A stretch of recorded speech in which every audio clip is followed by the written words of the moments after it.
Yay, we are live with Karina Wenker. Got to work on my German. Where are you in the world, Miss Karina? Right now, I'm in Moab, Utah, but just on vacation, just traveling. Usually, I'm in Louisville, Colorado, so very close to raising parents in Lafayette. Yeah, if you weren't traveling, I think we would have done this in person. We are connected through my lovely wife, Maha, and raising parents. Those can see on my hat, and it's above her head there. If you're watching on video, if you're listening, raising parents. That's what we're talking about here.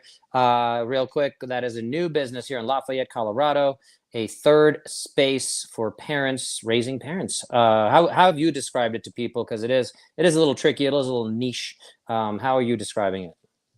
Yeah, I would say it's a social hub for connecting parents of young children, but also a space where you can go and do your prenatal and baby and me yoga and exercise and get educational content. So it's hard to describe. That's true. Yeah. Yeah, but A I little think the tricky. social connection is really like the community part is very important. Yeah, I was talking to Maha about doing some whatchamacallit, cookouts or potlucks and things like that Oh, I coming love up, that. and Yeah. yeah, just getting more people going, bringing the people Mhm. together. And Yes. raising a parent is sometimes just as difficult as raising a child, they say. And I've been doing the dads group, dad circle, and I like to say specifically dads. Great dads are not born; we are made. So we got to put the work in. And real quick before we continue, I'm going to shout out my sponsor, drinkelement.com/fitcare. Best electrolytes on the market. Have you tried them, Karina? Oh, yes, yes, I do have them regularly, and I also Nice. often recommend them to clients. There Yeah. you go. And Yeah. that takes us to who you are. And so the term, I'll give my take on researching it, and then you can correct me and guide us if we can expand. So a functional nutritionist is the simplest term, correct? Yes. And the term nutritionist generally is a very unregulated term. I always joke my toddler can be a nutritionist, my dog Yeah. can be a nutritionist. A dietitian, a registered dietitian, that's the most regulated version.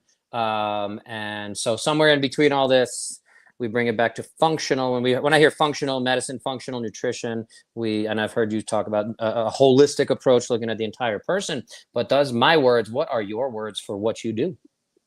No, I think that's correct. Nutritionist is very unregulated. It depends on the state a little bit, but in Colorado, there's like everyone can be a nutritionist, which makes it easy and hard. So there are no like certification or regulation requirements, but also since everyone can be a nutritionist, it's hard to like stand out and tell people like the differences and like which certifications really do count and make a difference. So I'm certified by the Nutritional Therapy Association, which is a quality certifying association, and the functional piece I think is a mix of being holistic, yes, like looking at also like the whole body systems and not just what you eat, but also your digestive system, like what you absorb, for example, and things like that. But it's also, there's like some testing involved as well. So I do hair tissue mineral testing, for example, and I also look at blood work.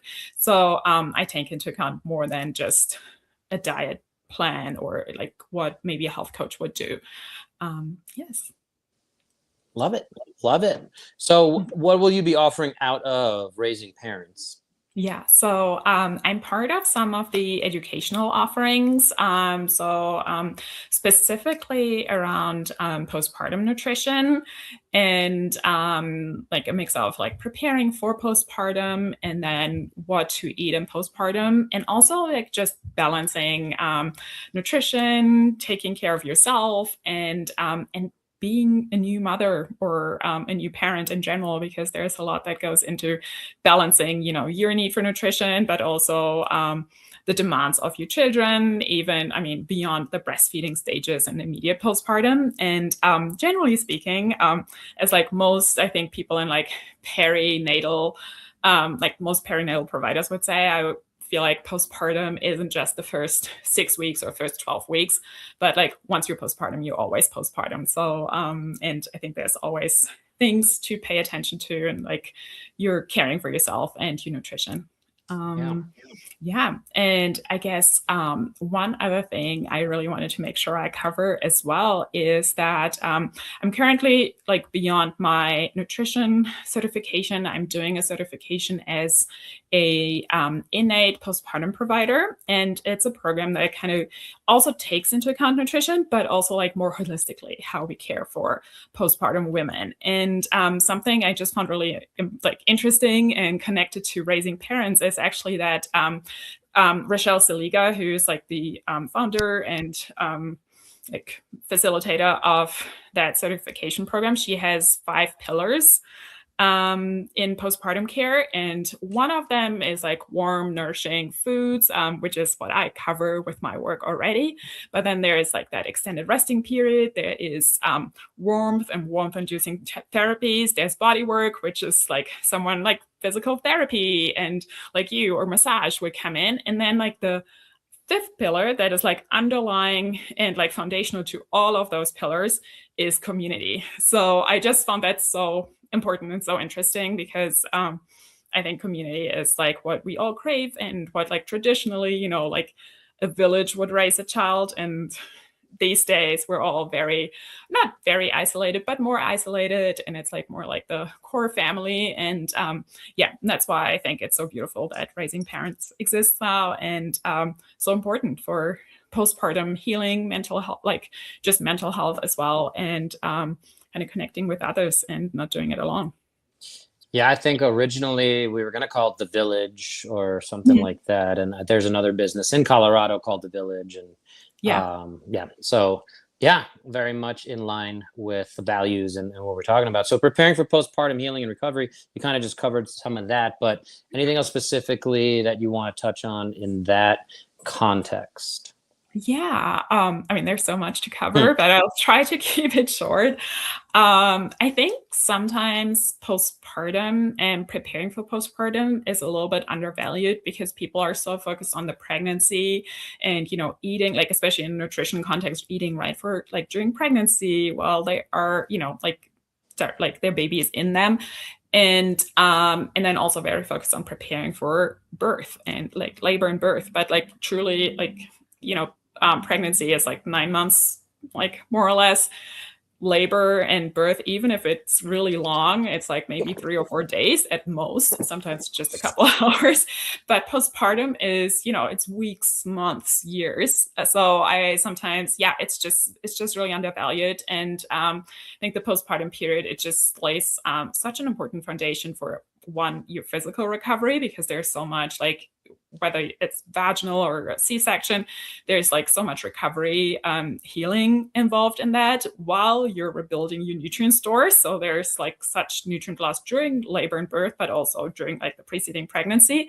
And then, I mean, even like recovering blood volume. And then at the same time, while your body is going through all of that, you're taking care of a newborn, which is like sometimes crazy to imagine. Like you're doing all of that at the same time and like establishing breastfeeding and like your breast milk volume, and you're restoring your pelvic floor and core function at the same time. So I think it's just sometimes like totally undervalued how important it is to take care of yourself and, you know, set yourself up for success for that period. And then there's like the whole mental, emotional health part as well, where I do think community comes in and is so incredibly important because it's like one of the most dramatic hormonal transitions you will ever experience, just that drop in hormones in early postpartum, and then also just the loss of sleep, like sleep deprivation and the stress and everything, like really. So and just having adequate nutrient stores during that time will also, in specific, there are some specific nutrients, I don't know if you want me to go into much detail, but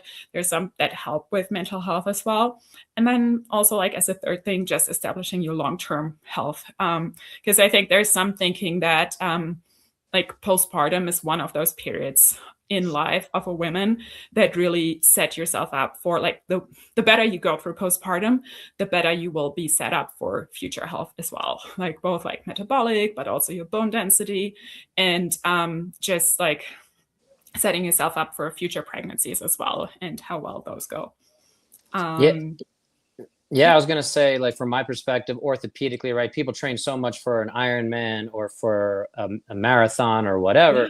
And this is like a 9 month plus, if you're calling 3 or 4 months after as the recovery, initial recovery we're talking about, that's at least a year, right? Period.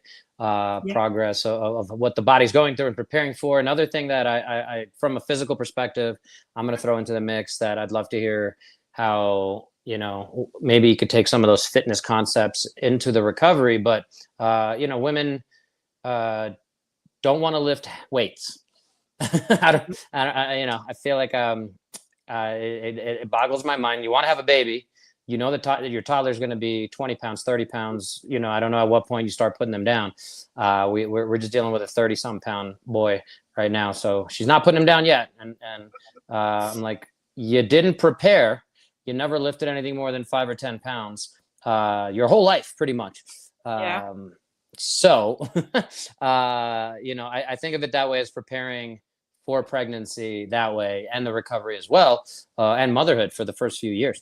And so, yeah, what do you think of that as far as, does it start, if you're thinking of having, even, let's go all the way back, somebody's, 30 years old, they want to have they're planning to have 2-3 kids. How do you talk through some of that? And I guess one other side question real quick. First question is, do you deal with any infertility and kind of coaching people through that?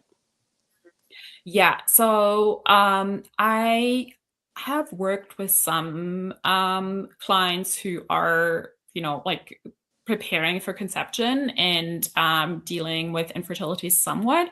But there are so many specialists out there that, that's their sole, special, like, focus. So I've decided to kind of move away from like infertility, and because there's so many things to take into consideration for that. What I do though is a lot of like planning for conception if there are no other concerns, and just like preparing for your body, your nutrient stores, just setting yourself up for optimal conception and pregnancy. And I think it's so important to start before pregnancy if you can, because like your eggs mature, I think, for like maturation, I think it's 9 months. I said I wouldn't quote any numbers, right? Because That's I'm okay. terrible at remembering those. But yes, but I think it's 9 months. So you really want to start then, or maybe it's 6 months. See, I'm terrible with numbers, but yeah, but it's like, you really want to prepare yourself early, before you're ready to kind of pull the trigger and conceive, because it does have an impact on how quickly you become pregnant, but also how well your pregnancy goes if your nutrient status is good. And you will never get through a pregnancy and like birth and postpartum more replenished than you went into it. Like there's always, it always pulls from your nutrient stores. So you can have the most amazing nutrient dense diet and most, like you can do everything right. You will still be more depleted after pregnancy and birth than you were before you started. You can, like, because it's just so much strain on your body. So I think going into that phase really replenished and like with optimal nutrient stores will just make the whole process so much better. And also, set yourself up like not just a great pregnancy, but also then postpartum recovery and breastfeeding too, because I mean, your body, like I always say, like you actually need more calories and you need more nutrients, like everything more when you are postpartum and are breastfeeding than you do during pregnancy. I think there's like often like thinking, they're thinking that during pregnancy, this is where it's like the peak, but it's really in like early postpartum when you're like, especially when you're breastfeeding, where you need most of those. Did I answer your question? I hope. Yeah. That's okay.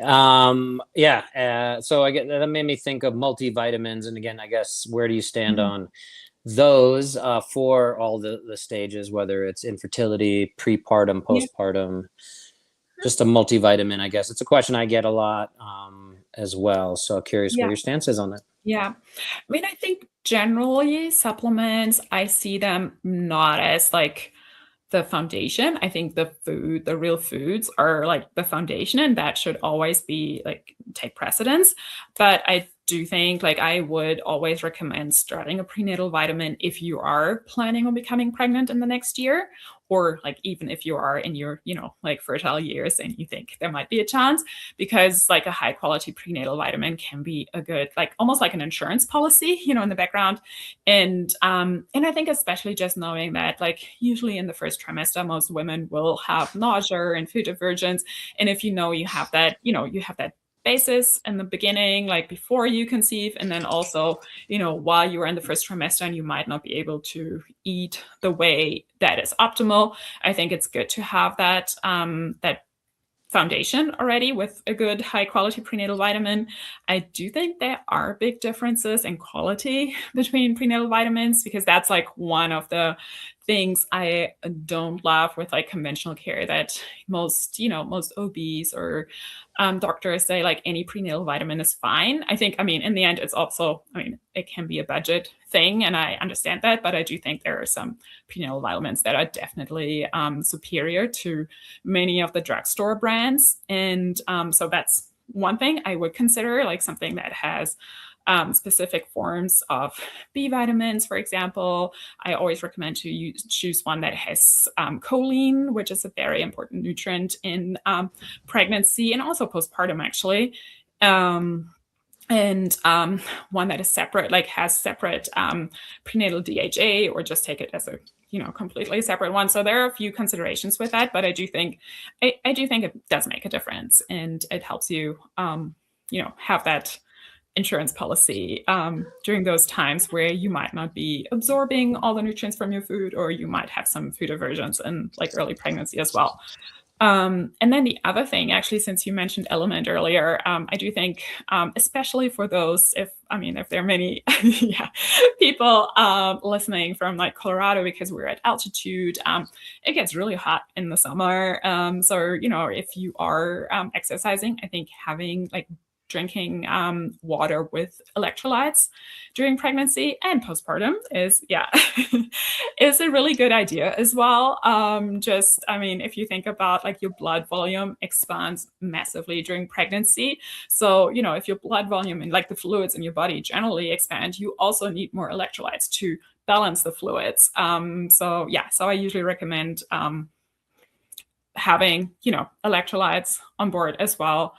And then I think kind of from like a more fertility perspective, there are specific supplements like CoQ10 that is like seen as very supportive for fertility. And then in postpartum, I did quickly mention like prenatal DHA being important in pregnancy, but that is one I find super important in postpartum as well, because there is a lot of research around postpartum mental health and like PPD, postpartum anxiety, and that actually having adequate status of omega-3s, like specifically DHA and EPA, helps with that. So I do think is dosing on that weight dependent, or is it changed in the pregnancy phases, or is it just kind of, for in the fitness space? We usually talk about 5,000 milligrams a day of EPA DHA. So I think it would be 5,000. That's actually pretty. That's pretty high dose. But yeah, I think most of like the prenatal, like the higher quality prenatal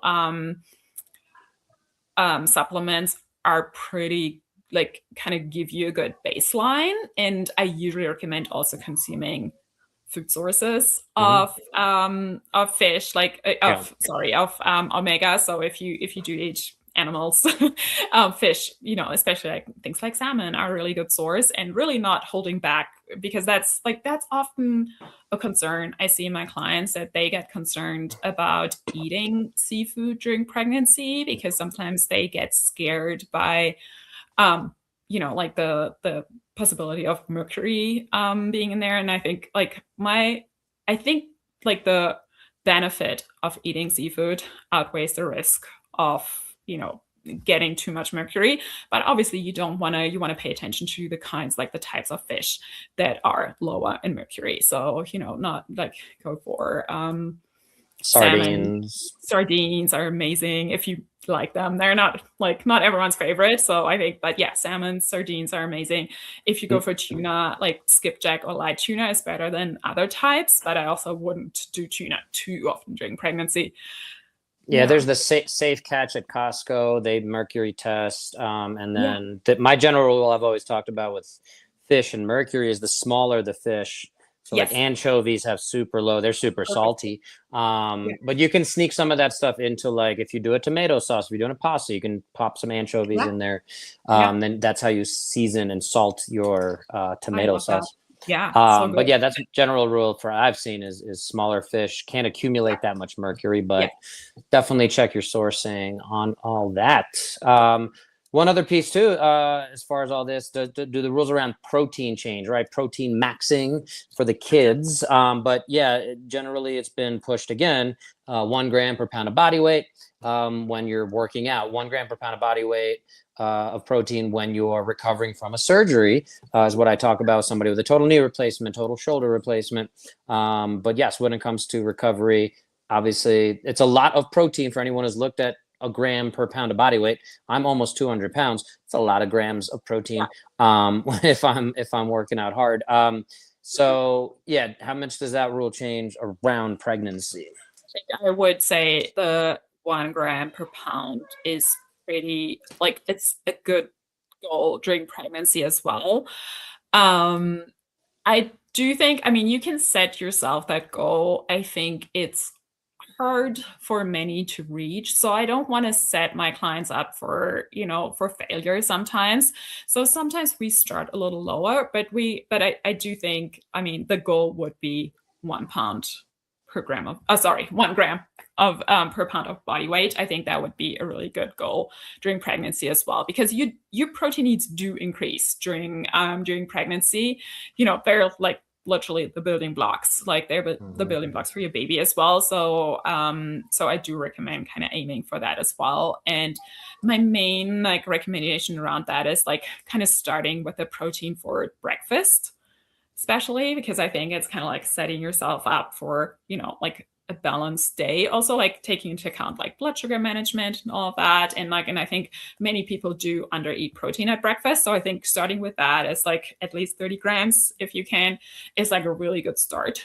And then just adding protein to every snack you have, kind of making it sure that protein is a part of your meals, of every meal, every snack you have. But yeah, I would still aim for that. I think that's a good goal, but it's a high bar. It's sometimes, I always yeah, tell people, wherever they're going, it's if you're driving from Denver to Las Vegas, the speed limit's 200 miles per hour for me. If I'm only going 60, it's going to take me a little longer to rebuild and get there, versus if I'm going 150, maybe I don't get all the way to 200. But it's just getting those numbers up, because most people might be getting 60 grams a day. So that's where I say, just be aware of this and start to move it. But as far as with pregnancy, it's obviously, we think of the cravings and the pickles and whatever different flavors and things like that. But that's always where I go, is prioritize protein. I use the exact same kind of analogy of, this is a construction site. Again, you're building an actual human there, but when it comes to orthopedic stuff, I'm saying you're rebuilding your knee. So we need to send all those construction materials, which is the amino acids. So that's fantastic.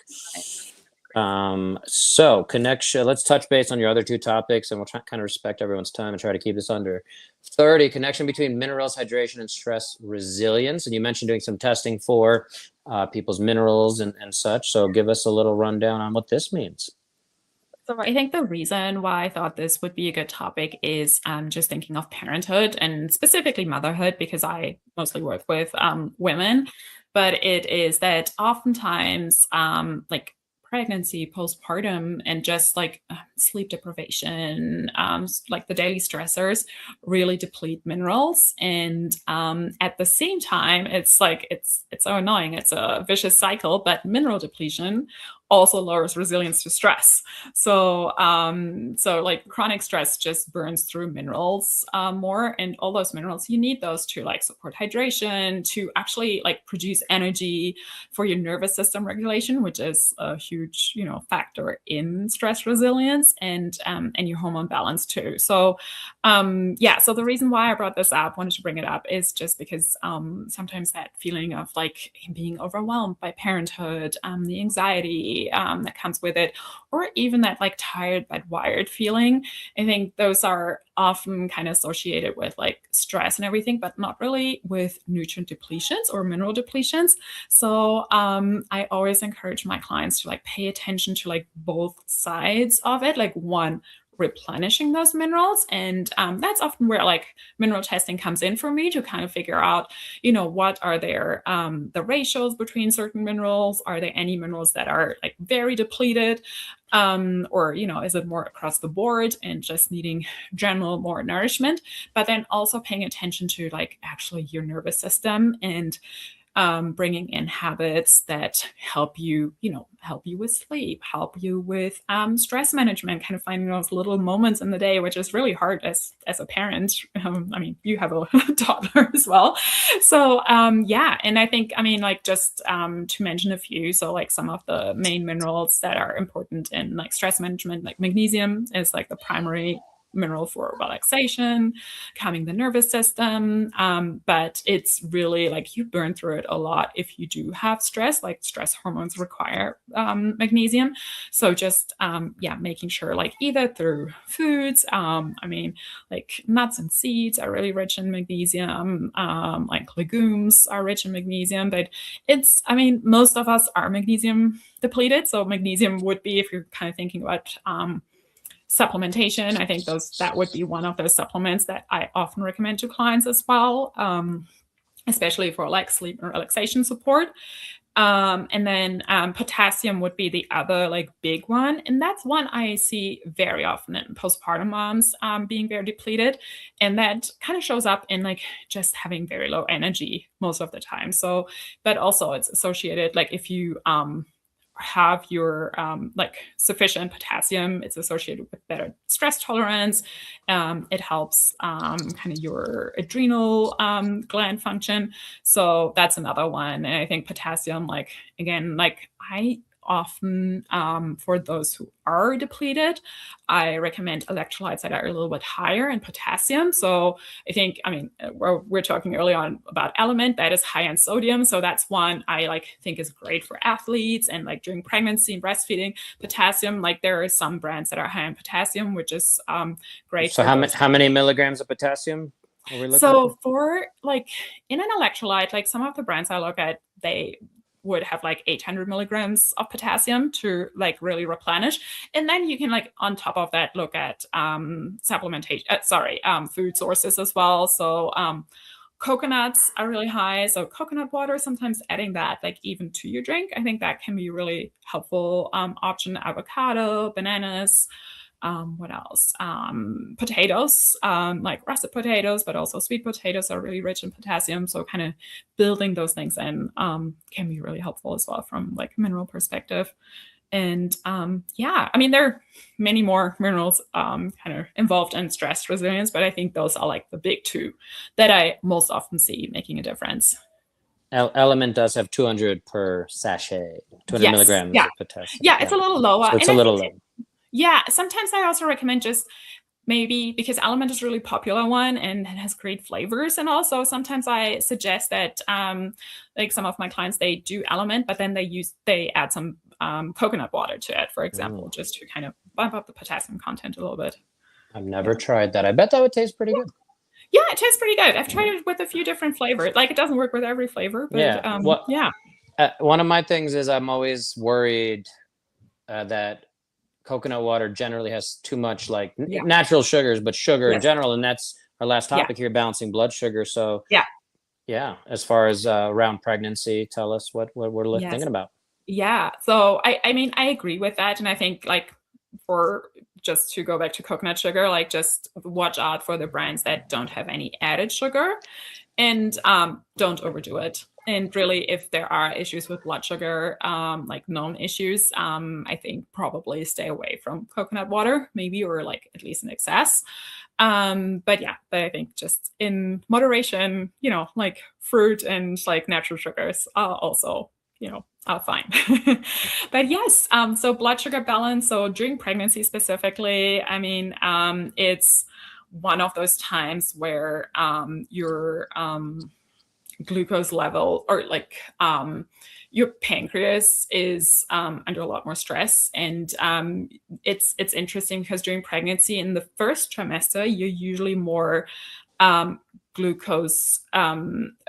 insulin sensitive. So you notice those blood sugar swings more in the first trimester, which means like you dip into low blood sugar like more easily, which also is like one of the causes of nausea in the first trimester. And then as pregnancy progresses, you get more insulin resistant. And this is where the risk for gestational diabetes comes up, for example. And I think it's like a really like evolutionary, really smart, because we wanted to be more insulin resistant and have higher blood sugar during pregnancy later on, because like back in the day and like the, I don't know, like Stone Ages, we like didn't have like the constant access to food that we have today. So we wanted that like continuous fuel to our baby, and that continues. So it was like evolutionary, it made sense. But now that we have so much access to like those quick carbs everywhere, this is where like the problem comes in. And if we want to talk about pregnancy specifically, so like during pregnancy, things like symptoms of like blood sugar imbalances could be like craving carbs, craving sugar. Like this is the most obvious one, but also like just having like low energy in the afternoon, like those like crashes, feeling nauseous if meals are delayed, or like just like big energy swings during the day.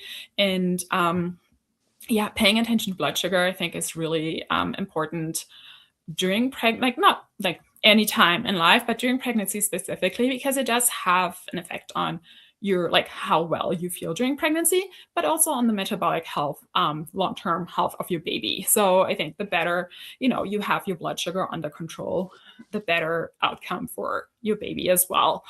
And this is where it kind of comes back to like we were talking about protein earlier, and having that protein for a balanced breakfast. So I think that's one of those habits that are really helpful during pregnancy or any other time in life for like hormonal balance as well. Just starting your day off with sufficient protein. So I usually say like at least 25 grams, but ideally more, like 30 grams or more of protein at breakfast. And also having that with like some fiber, because that slows the uptake of blood sugar or glucose into our bloodstream. And also when you have snacks, not eating any like naked carbs. So kind of, not just the carb, but like adding something to it that is rich in protein and fiber and fats. And then the last part to that, and there's obviously a lot more, but is just like sleep and stress management, because like not like sleep deprivation has a really big impact on how well your body manages blood sugar, and the same with movement actually. So kind of getting up after a meal and moving, and like going for a walk after dinner, for example, or if you can't go for a walk, just like doing some squats or planks or something like that can be really helpful in just burning off that glucose basically. So yeah. I love it. I love it. I love it. Want to be respectful of your time. I know you're on vacation, and my family just got home too, so we're gonna go watch the Yankee game and have some dinner. And so everybody could find Karina Raising Parents. If you want to contact us through Raising Parents, work through her, get her info there. raisingparentsco.com. Anywhere else folks can connect with you? Yeah, so my website is realfoodroots.com, and you can find information about myself and my services there. And then I'm on Instagram at realfoodroots. Awesome. Appreciate your time. I know I got at least 1% better from this conversation, as I like to with every conversation. If you guys want to hear more, give us a shout, give us a follow, give Karina a follow, and Raising Parents, give Raising Parents a follow. And we'll talk to you next time. Ending stream.